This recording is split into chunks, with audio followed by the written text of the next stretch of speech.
اولاد کے رشتوں کے لیے ایک مجرب عمل۔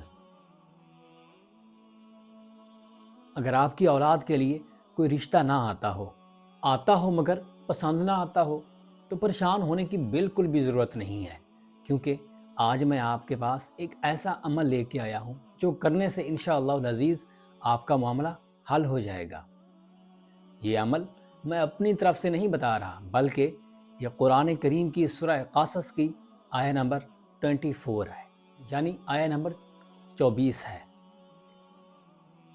رب انی لما انزلت الی من خیر فقیر۔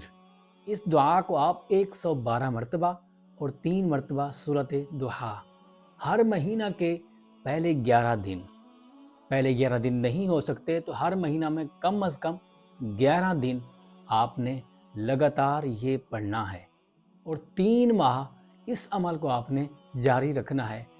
انشاءاللہ العزیز آپ کے بچوں کے رشتوں کا معاملہ حل ہو جائے گا، اور جیسا آپ رشتہ چاہیں گے آپ کو ویسا ہی رشتہ ملے گا۔